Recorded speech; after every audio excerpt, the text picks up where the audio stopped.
Hello, everyone. Thank you for joining me for this live yet again. Very interesting live with Dr. Melissa West, who's the Yin Yoga teacher.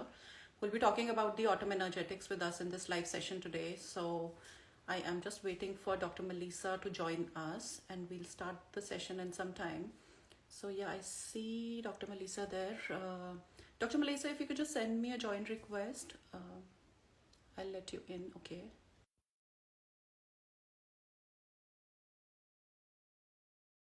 Okay, I think she should be joining us in a moment. Okay. Hello. Hi, Hello, Dr. Melissa. How are you? I'm good. How are you? Good, good, great. All well. How are things? Good. Having a good morning. Yeah, it's okay. It's morning there. Yeah, Yeah. we have afternoon here right now. Okay, perfect. I'm just So gonna thank you. adjust my camera. There we go. Okay, yeah, perfect. So yeah, thank you so much for accepting my invite for this Instagram live today. And I have been practicing some of the yoga that you have been guiding specifically on the yin lines, and it works. So, I thought maybe why not have a word with you about, because I think you have been very highly talking about the seasonal aspect of yoga. So, which is what actually captured my interest as well. So, I would really want to talk about autumn energetics, what is the energy of the changing weather and what do's and don'ts about yoga mainly. And then if you have other inputs on diet and lifestyle about what should be the do's and don'ts for this season. So, yeah, over to you. My first question, of course, is help us understand the energetics of the season. Yeah.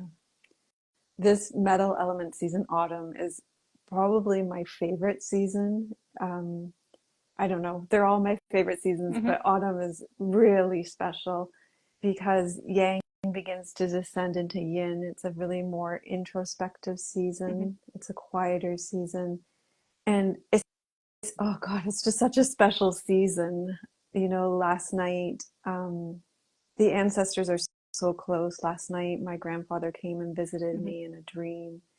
It's been just over a year since his passing, and the main organs of the um, season are our lungs and our large intestines, and the lungs are the organ of grief, and mm-hmm. the large intestines are the organs of letting go. And in this dream I had about my grandfather last night, he he fell, and that's how he died. Well, that was the beginning of his descent towards his death. He Okay. fell, which is very common.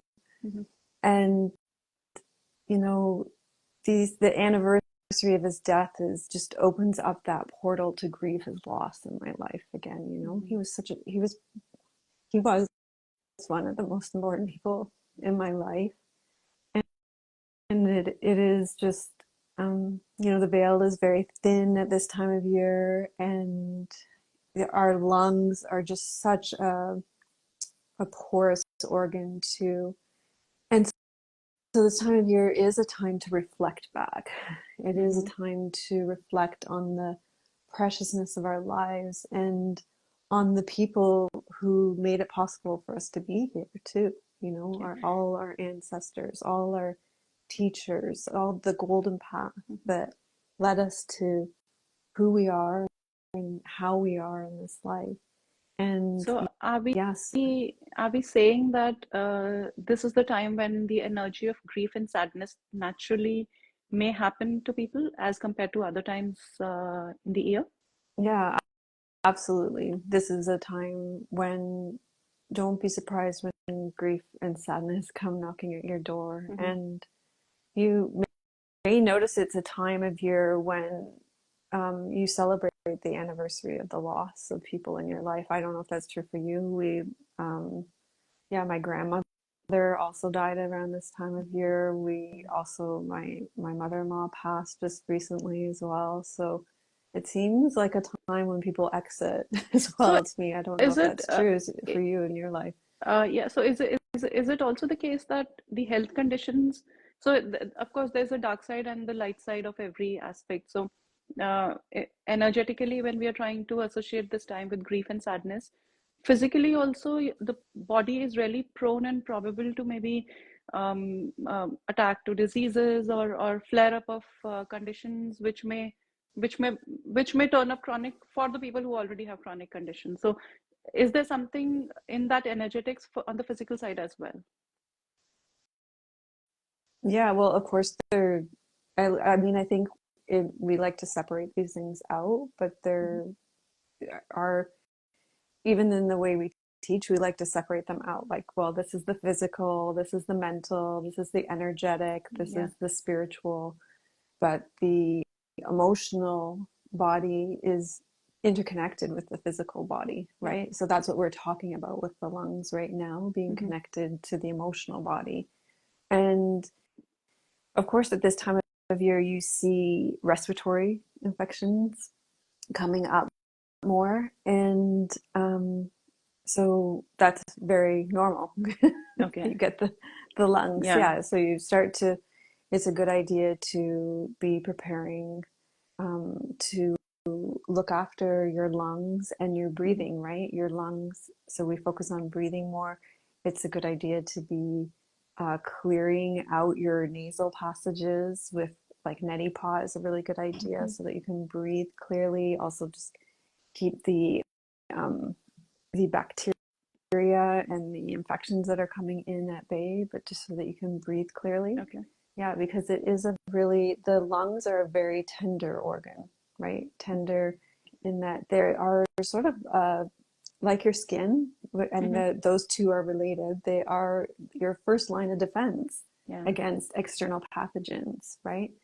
So you're breathing in, you're drawing in the external world, and it's your nose is like a way that you filter that, and you're breathing out and you're letting Hmm. go. And so, of course, that's how your large intestine is connected with that as well.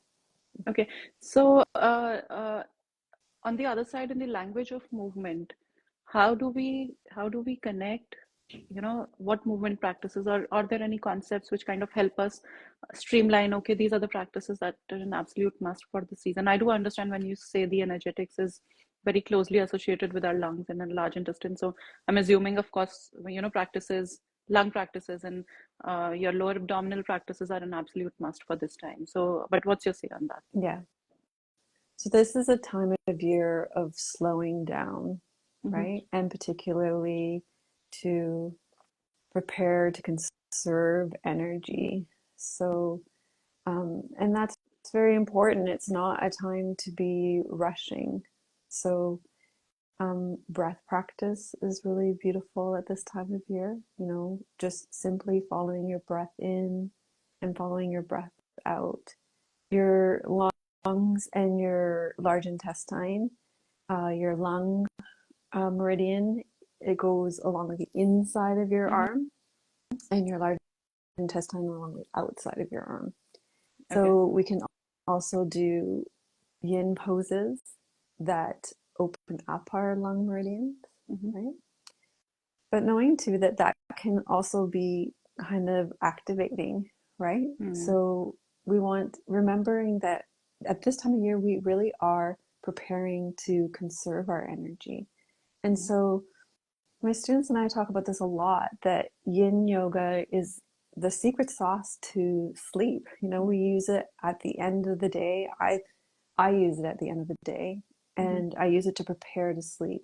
So when we're talking about preparing to conserve our energy, it's a Hmm. beautiful practice to do at the end of the day to prepare for a beautiful night's sleep. So often we're rushing into the next day, Hmm. right? Going to bed thinking about the next day and wondering why we're having problems sleeping, Hmm. instead of entering into that time of night, which is the most yin phase of the whole cycle of the day, right? Yeah. Which is night, Yeah. where it is the time where the most repair in our body can Yeah. happen, right? It's Yeah. the winter phase of the night, day, 24 where we can, hours. right, of the 24 hours. So where we can actually conserve, rebuild, gestate, right? Hmm. So if we were looking at the autumn season of the 24 hours, it's that time before we go to bed where we're preparing to conserve our energy. And so often we just kind of rush all the way through our day, even are thinking about our next day before we even get into bed, and then wonder why we're restless all through the night, why our minds are waking us up.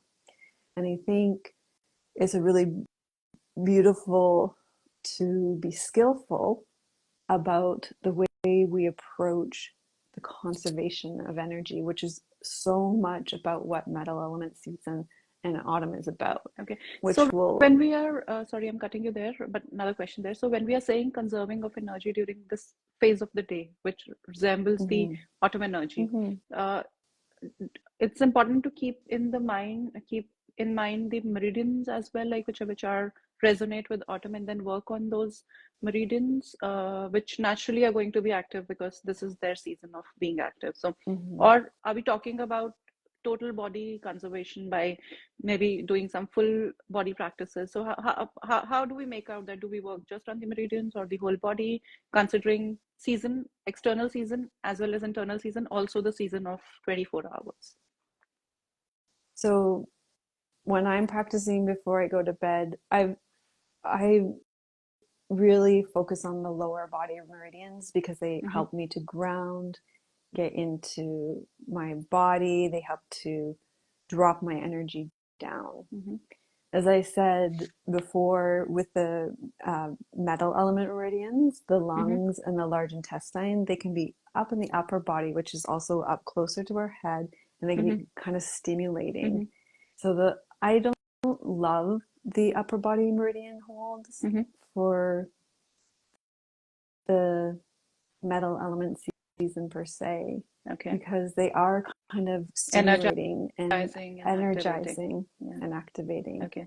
Yeah, so I do So like to keep them in the. where does the role or understanding of meridians come into the place? Keeping, that thought in mind that working on upper body is going to be energizing, and if you're working on upper body at night, it might just, give you another phase of just feeling like waking up, and then working on the lower body. But we also know that this is the time when this upper body meridian is influenced by the autumn energy. So where do we draw that line there? Like, also working on those meridians, but also keeping in mind that this is a time to slow down. So we kind of create a balance between how much we work on the upper body and how much do we work on the lower body to prepare ourselves for the winters and getting into that shell and reflecting and all of that. I think this is where the experience of your own practice really comes in, right? Okay. And I think there's probably a difference. So if you were going to, let's, like it's the difference between being literal and connecting to the energy of the season. Mm-hmm. So if you were going to a Chinese medicine doctor, I'm assuming and you had a grief, that energy is very slow moving, Mm. for Yeah. example. Or if you had a respiratory infection, that mucus is very slow, right? It needs to Yeah. be moved, Yeah. right? Yeah. So it's a different Yeah. energy that Yeah. Yeah. needs a kind of Activation to kind of activation, get right? released. Yeah. Yeah. Right. Same with if you were talking about large intestine energy like constipation, Mm-hmm. it also needs Everything that slows that. down in the body that causes stagnation, right? That's what simply I Right. understand that. Right. Yeah. So that's sort of different than if we take a step back. And this is where your own personal practice comes in, where we can bring our own curiosity and our own experience and we can Mm-hmm. experiment, right? Mm-hmm. So in the autumn season, if yang is descending into yin Mm-hmm. and we're preparing to conserve energy, Mm-hmm. then like it's also like what is happening for me, right? Yeah. you know so each person is unique and individual. Like I see there's a question Yeah. here from Red Poppy Flower, right? Yeah. In moon salutation, which involves raising the arms overhead, would you consider that to be appropriate for autumn? So moon salutation is the perfect example, right? Experiment in your own practice. I've always found moon salutations, which are supposed to be very yin and feminine, Mm-hmm. to be very stimulating and energizing. So this Mm-hmm. is where we can read the books, take the theory, and then bring it to our own mat and see what happens for us in our own practice. I think that's where I believe there's another concept, what Ayurveda talks about, where you should be knowing your condition and constitution and what is your state of being at that point in Mm-hmm. time when you're practicing. Mm-hmm. What's your health condition? What is your mental state? If it's Mm-hmm. already stimulating, then slow down. If you think you can take a little more activation, go ahead with that. If that practice is more about releasing and relaxation. So as you rightly said, it's more about self-reflection, and that's where I think that concept of knowing yourself, what's going on in your body, in your mind during your practice, I think is very important. And I do think it's important we see ourselves as separate from nature, Hmm. right? And as being able to control nature, Yeah, but we're not separate from nature, right? We yeah, are part of it.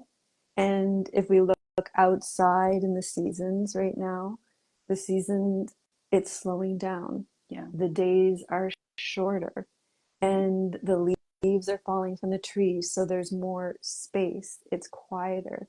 And so this is this time of year is inviting us to make these same changes in our lives. And in our culture, we like to always go quickly. We Yeah, like to always be achieving. We like to always be producing. doing, yeah. Right. But So I have this a is question here, Dr. Melissa. I think that's a very curious question that I have for like what quite a lot of years, and I have been trying to find solution for that. I mean, of course, I do understand some aspects of it, but as per this energy, we should ideally be slowing down, right? But as you also rightly said, our routines or our lifestyle or the kind of pressures that we have, um, commitments to others, even if we want, we may not be able to slow down. So, and that's a practical scenario. So, and gradually it becomes your second nature. It becomes a habit. Like for me, I remember there was a time when, so I'm in Ayurveda terminology, I'm very pitta kind of a person. So I need to be doing something or the other all the time, or thinking or planning, or so that kind of a personality. Now, when this time comes over, even though I know that I should be slowing down, I should be taking things easy and go by the flow of what the energy is, somewhere I'm not able to. Over years, I've kind of learned how to do that slowly, gradually, but I think I'm still not there. It's still work for myself. But because I know about it, maybe I'm making that conscious effort of knowing, let me flow by the energy of this season. For a lot of people, this concept is completely like it's an unknown concept.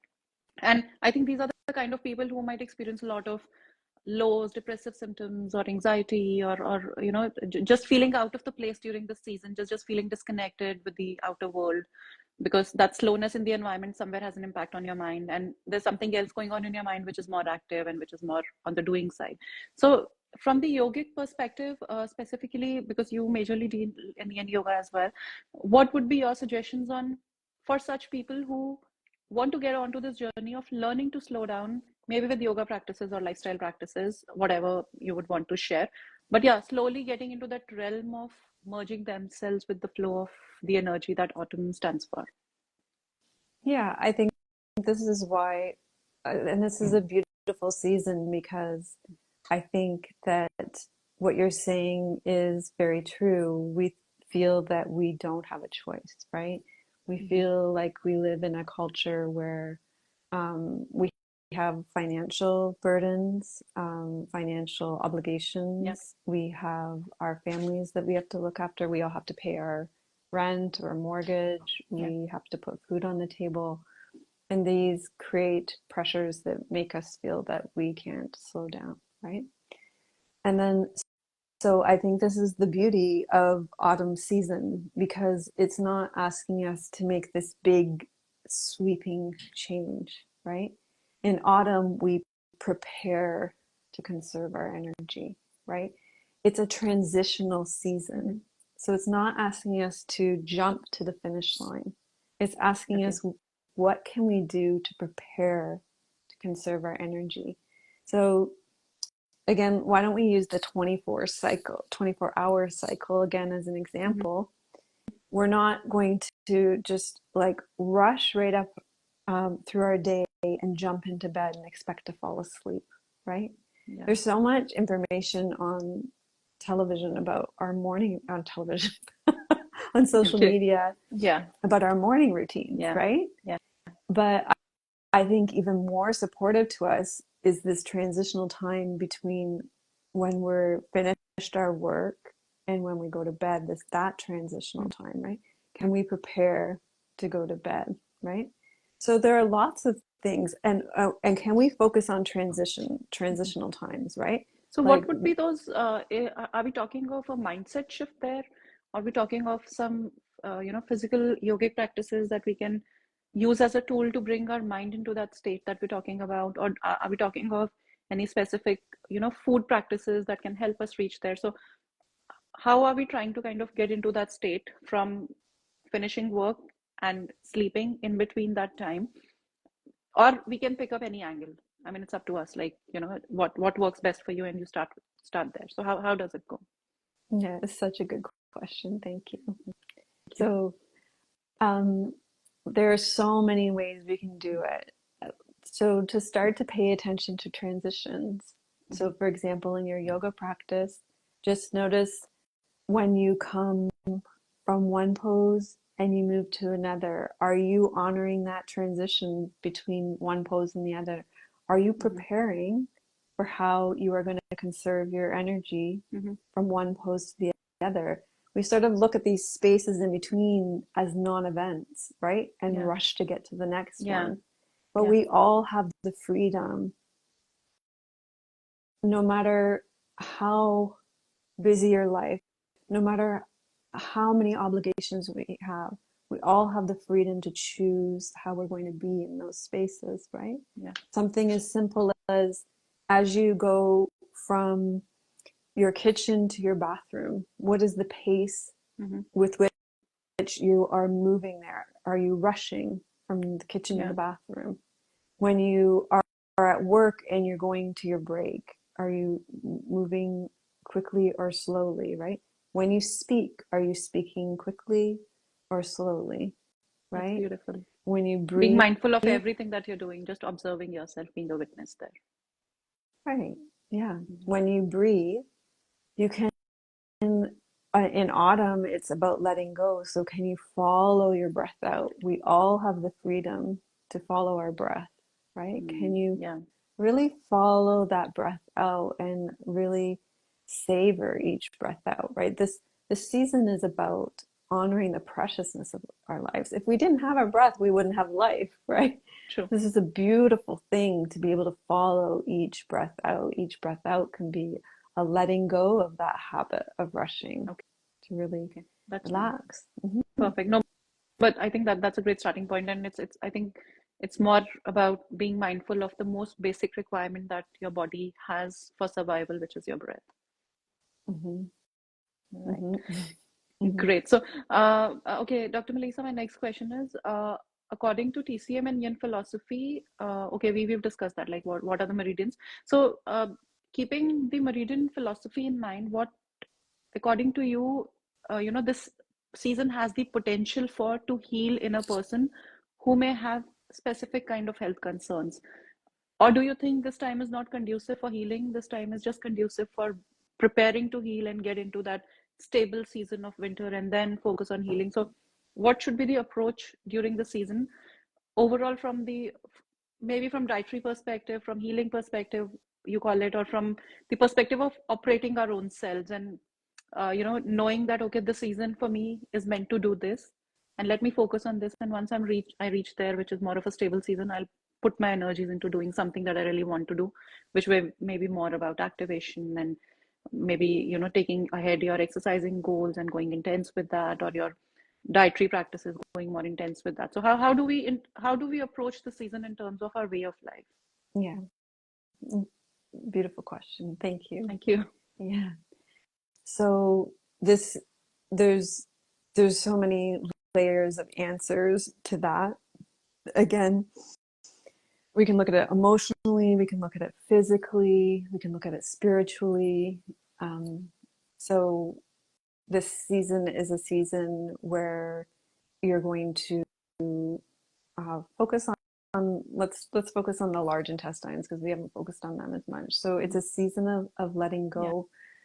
letting go of doing so much, creating space in our schedules. So just in the same way that the leaves are letting go and there's space, and the trees become skeletons, we want to have more skeleton-like schedules. Hmm. So there's more That, space, that more that's a nice white description, space. skeleton-like schedule. Okay. We want to drop back so that there's more space. Hmm. And the reason for this, in the same way, the leaves drop to the ground Hmm. and they become compost for the soil, right? So what we're letting go of, I think we have a real fear of letting go Yeah, in our in our that's true. culture, Yeah. but we can have these really beautiful rituals for letting go. We can look back at our lives and our year especially and see what we what maybe wouldn't what didn't harvest, what didn't come to fruition, Hmm. and take some time and maybe even have a little ceremony and ritual for what didn't come to fruition and honor that, because the things that are going into the soil become compost, and there's this inner alchemy that can happen, and therefore something else can become fertilizer for something else to be birthed in the spring, right? First, Hmm. we have to go into this long winter, which becomes this period of gestation. But letting go is very important, a very important part of the season. So Okay. yeah, Okay. So, I would just want to step back a little and talk about the metal energy, which is high in this specific autumn season. Now, uh, you and I may understand what is metal energy for somebody who's kind of have is having certain specific patterns to their health or to their emotions, to the how the thoughts flow during this time. I'm sure it's a lot to do with, like, if they kind of jot it down altogether, it will the pattern will start to show up where it shows, okay, it shows like an imbalance of metal energy, right? Or maybe in some other season, imbalance of some other energy. So uh, how can a person, no, common person who doesn't understand these concepts of metal energy and even energetics, can relate to their, maybe what's going on in their body and mind, and say, okay, okay, let me just look at it like an imbalance, which is the trait of the specific season, and let me bring in the opposite qualities to bring about balance in me. So on a daily basis, what are such things that a person can relate to, which may indicate imbalance for the season, and what should they be doing opposite to kind of bring in that balance on day-to-day basis? Like, it could be from lifestyle perspective, from diet perspective, even from yoga perspective. yeah. Thank you. Beautiful questions that you're I'm asking. Thank you just so much. extracting questions from what you're saying, so that I'm just thinking around that. So um, I think you come from a very Ayurvedic perspective, and also I think the five element perspective is very much this way, which is kind of pathologizes people and sees Hmm. people as needing to fix themselves, you know? Hmm. Hmm. And And I think I'm coming from that space only. I mean, this question comes from that yeah, space. that question comes from that space. And I come from a very different perspective than that And I would space. love to know that. I mean, what's Yeah, a different understanding to yeah. this? So for me, I see everybody as perfect, whole, and complete, and we're all unique individuals. And also, I come from a much more, I guess, if I had to pigeonhole it, I would say a much more Buddhist perspective, Hmm. and also from a perspective of impermanence, and that we're always shifting and changing, right? Yeah. So rather than seeing ourselves as imbalanced or imperfect anyway, Hmm. that through the day, through a 24-hour period, and through the seasons, and through the moon cycles, we're always shifting and changing, Yeah. right? And Yeah. there's no problem with that. There's no problem with that at all. The problem comes when we fight these energetic shifts, right? Hmm. True. So when we align with this energy, so in metal element season in autumn, yang descends into yin. And so when we align with that, when we welcome the energy of grief, when we prepare to conserve our energy, when we take care of our lungs by like really a big part of preparing to conserve our energy is like canning and like I've been making herbal teas and I've been foraging and I like I made this beautiful herbal Oh, tea nice. What's and that? I've been What kind of tea is that? this is one that I made because my students love nervous system Okay. stuff. So this is a calming nervous system tea to support your vagus nerve, but it would also be, I've been making like elderberry syrup, and here in in the Pacific Northwest, we in the UK elderberries are plentiful, right? Yeah. But here in on Vancouver Island in Victoria where I live, we don't have I see elderberries. But what we do, a lot of herbs and elderberries that you're talking about. Elderberry is just one of the examples, but rose hips and all of that, just growing in the wild near the vicinity that I'm staying. So it's, right? and I sometimes get confused, like because it's so abundantly available. Sometimes I think, is it okay to kind of plug them and use them for for making whatever you would want to? So And this I is a brought. big part of preparing to conserve. And the herbs that are abundant in your area are the Mhm. herbs that you need, the people that you where you live need to Mhm. heal. Oh, So that's why where it's I growing there. live, It's a similar right, ideology. Yeah. where I live, Oregon berries are very plentiful. Hmm. And so you can make the same kind of elderberry syrup with Oregon berries, the same thing that is great for boosting your immune system. Hmm. And even when you get a cold, you can take it for more acute colds, right? So for respiratory colds, right? Hmm. So when we're talking about preparing, like it's a season of preparation Yeah.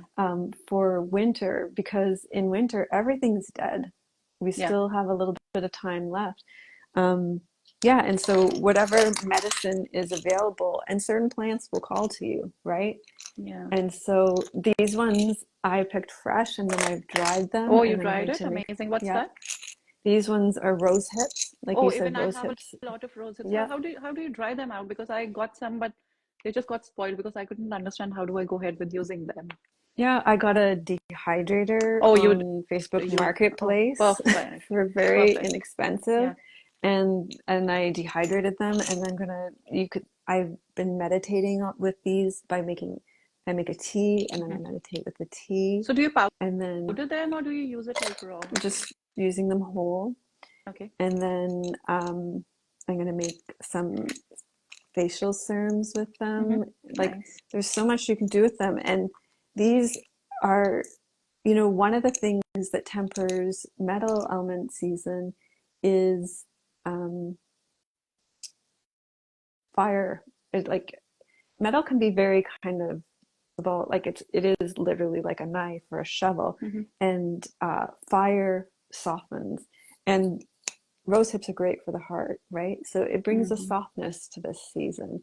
So yeah, everything that we need is right here for us, Yeah, but we do need to be open to it, right? that's true.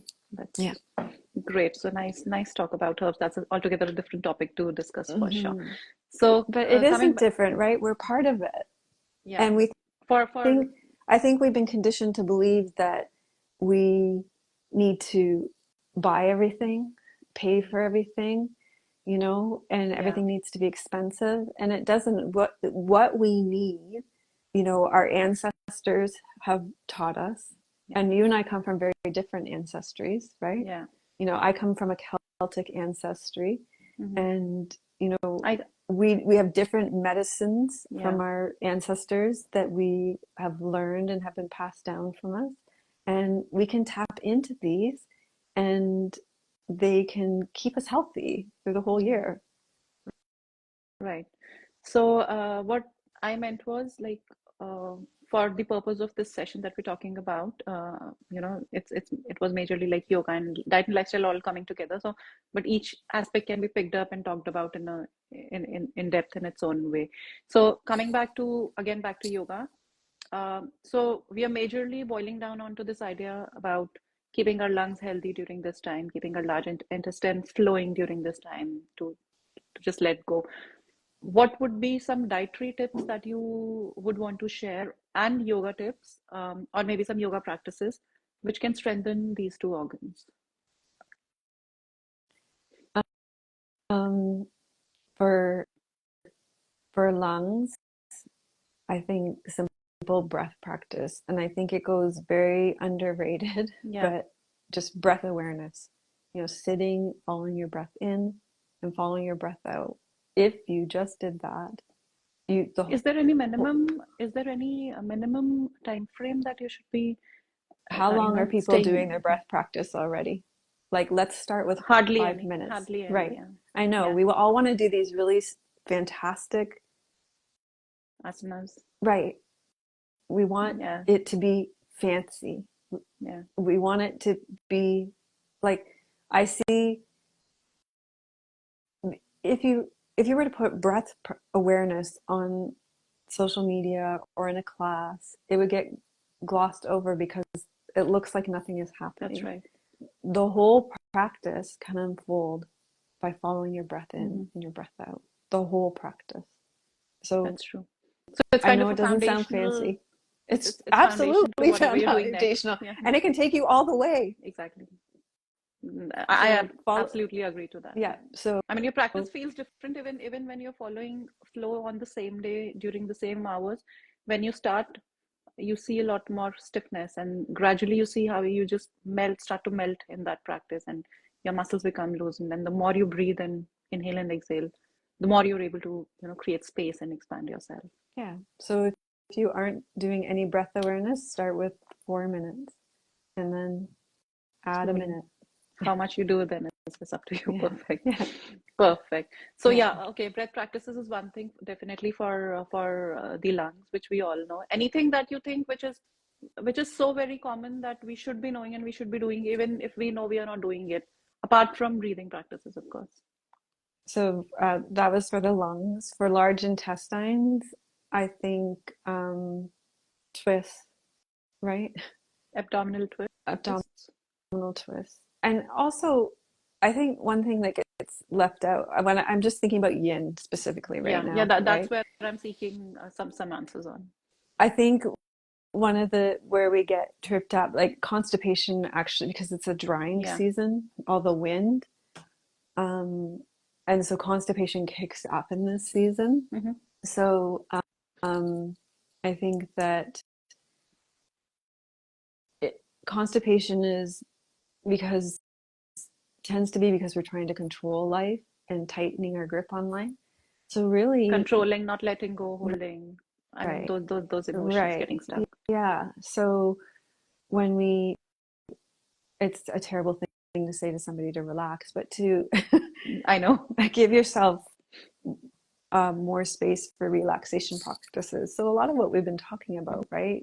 These Mhm. transitional times, like just not, it sounds, I don't mean to sound condescending, but invite yourself to have space in your day to lie down. I love yoga nidra, right? Yeah, It's a great practice yeah. too that allows your kind of conscious control tower mind to just Keep things step aside and aside. just be yourself. Yeah, yeah. But Mm. when I do my yin practice at night, I'm like I said on one of your posts recently, Hmm. like legs up the wall is a Oh, daily yeah. non-negotiable for me. Yeah. Because for me, the way I experience that pose is it's like I know sometimes it gets called waterfall pose. It is like just everything Again, washes off of me for the day. nourishing and the blood coming Yeah. to the areas where you really need flushing.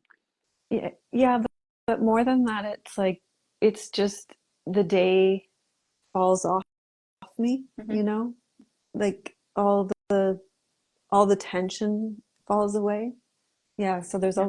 a lot of letting go that happens in that pose. Like So is this there is where any I feel like specific, oh, our practice, like if we can become our own scientists in our own practice and see what works for us, yeah. like that's a very letting go pose for me. If you look in your books for poses for letting go, Hmm. you're never going to see legs up the Oh, yeah. wall. Yes. But for me, that's a, a daily non-negotiable for me to let Hmm. go of tension. Perfect. So, Mm. okay, and now from the food perspective, any specific food perspective or maybe lifestyle perspective, like you should not be consuming this or you should be consuming this, the do's and don'ts for lungs and large intestine. Is there anything that you would want to recommend for that? So I think I mean, I'm not really a huge expert on this area, but Mhm. I think again, nature is going to provide us with what we need in the True. season. So to not eat out of season. So for example, yesterday when we went to the market to pick up food, that we there are some ever-bearing strawberries in our Hmm. area, and Hmm. they were at the market for 8.50 for a little pint, and they look Yeah. gorgeous. Yeah. But and my husband said, "Oh my God, I almost like they look so good." But I said, "No, we're not getting those because It they're looks not in tempting. You season." you It tend to looks get they look tempted looking so all those colors, the I know. juiciness. Yeah. They look Yeah. so And then you good. have to hold back. Okay, no, not for the season. No. So we want to eat like really warming foods, of course, at this time of year, right? Hmm. We want, for fruits, we want to eat the apples that are in season, and of course, like your root vegetables are very grounding Hmm. and sweet and nourishing and warm and moist, right? All these things that are Yeah. going to help us with digestion. Yeah. As I say, I'm not a huge expert on this Okay. area. Perfect. Yeah. No problem. Okay.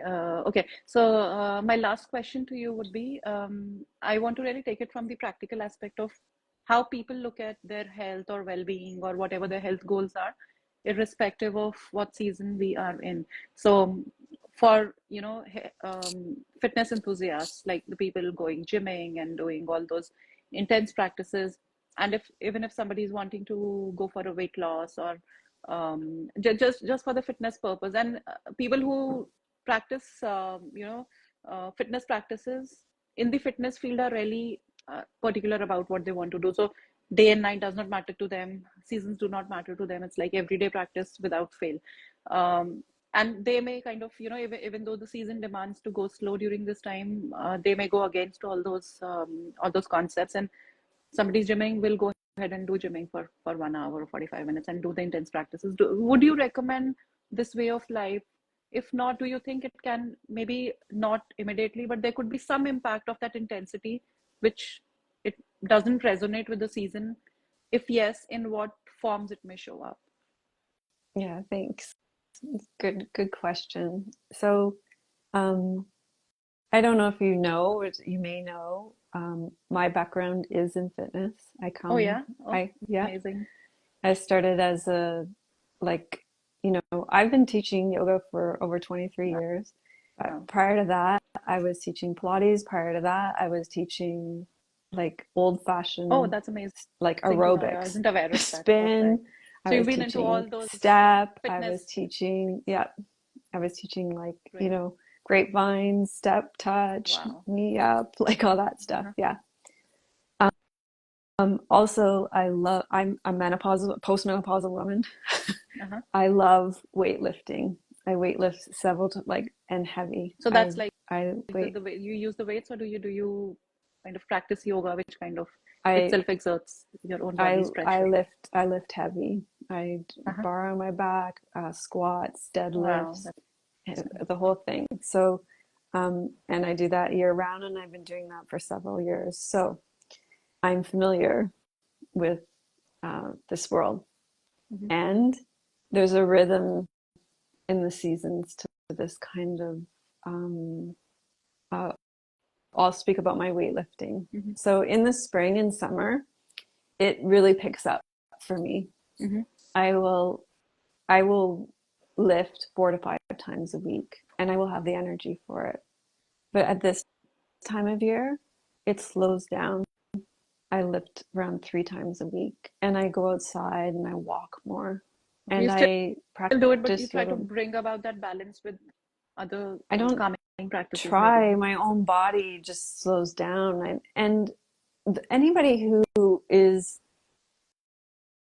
serious, serious about weight lifting, about their um, exercise, will Hmm. know that the magic happens in the rest. Yeah, It doesn't happen when you're doing that's it, true. it happens in the repair. Yeah. It's the same. The magic doesn't happen in the day, it happens Hmm. at night when Hmm. you're sleeping. If you are trying to heal, the most important part of that 24-hour cycle Yeah, sleep. is, again, in the sleep. But if you aren't preparing to sleep, you aren't going to be able to sleep very well. Yeah. So it's it's the it's the I mean, I think when I for me, my weightlifting, what's so important is my mobility training prior to my weightlifting. The weightlifting, yes, and Hmm. then the stretching afterwards, but it's the recovery time. Because if Hmm. I hop right back in the next day, my muscles haven't had enough time to recover. Yeah. So to push ourselves, it's to what end? It's futile. It's absolutely futile, right? Yeah. The gains happen in the rest. That's true. So, what would be your Yeah. advice to the people? Because I've seen this trend specifically for the people who are either wanting to tone up their body or wanting to lose weight, or even if not that, just wanting to maintain themselves. For for such people, would just understand one language mostly, which is activity, activity, activity, more of gymming, more of activity, more of calorie burning, basically, irrespective their body has that strength or not, or the season is supporting your body or not. So what would be your advice to such people who are desperately wanting to either maintain themselves or tone themselves or lose weight, get into these intense practices during the time when they should be actually taking it easy? I think you need to educate yourself because we just have so much more information available to us now. Yeah. And I think I don't we know now that that doesn't work? Yeah. Yeah. I mean, I mean, yeah. there's enough podcasts out there, there's enough people out there have done research, especially if you're a woman. Yeah. Like, so I'm post-menopause, so I'm not dealing with a menstrual cycle anymore. But if you're in a menstrual cycle, that's a whole other situation. Like you Exactly. need to be Yeah. honoring that I cycle as completely well. agree to that, because I have been in that phase of when I started my teacher's training. It was like 3 hours of a practice, continuous practice, but that was the demand of the course. I mean, if you have to be a teacher, you have to get into that kind of a practice. And I could see how my body was breaking down, and there were times when I had to take painkillers and get back onto my practice initially, because the practice was intense. But later I realized, okay, that you have to really see where you stand. But one of my clients, I remember, who was, I think, who was in her perimenopausal years, later perimenopausal years, she was very intensely into gymming, and she was very particular about maintaining her personality and her skin, and which is okay, which is every female wants that. But she did not realize she had these severe episodes of migraine, to the extent that she used to faint every other day because of migraine. But she was not, her mind was not ready to accept that she needs to give a break to that 2 hours of 2 hours in the morning, 2 hours in the evening, intense gymming she was doing. And she was fainting every other day. And this was her pattern for like years, on and on and on, just for that image of maintaining herself. Her diet was completely off place, a lot of allergies. She had done some implants on her body. So it was completely that, being into that frame of physicality and just trying to be, defy that time, at the cost of her health, at the cost of uh, pushing herself to, without even realizing that she's pushing herself to even more trouble if she doesn't stop there. Hmm. Which is what she realized, like, oh, one migraine was there and something else came in, something else came in. And then when we started working together, I had a very hard time convincing her or having a deal with her that she's not going to exercise more than 2 hours a day, if she really wants to do it and be high on that, but more than 2 hours, and that too in a broken way. And evenings more of relaxing and restorative, and mornings intense, if at all she wants to do it, and focusing a lot on breathing practices. But I think that that's the kind of mindset that most of the people live in, right? Without understanding, uh, for the time being, it may help, but in the long run, it can just end up depleting energy. So that exercising phase may last you for a short period, not for like a lifetime, if you're into that phase of exercising. Yeah. So what I guess what I've come to, what I've realized for myself is that I can't control anything outside of me, including, and I get that you have clients, I have students. Hmm. I understand that change happens with me. So Yeah. if I'm seeing something happen outside of myself, then I have to say, hold up, am I modeling this behavior in me, right? Yeah. Am I doing these constant cycles of like whatever it is I feel that everybody else should be doing? So one thing, uh, for example, something that I've been inspired to um, around that's really opened things up for me recently in my practice is asking more questions instead of looking for answers. When I ask more questions, it opens things up.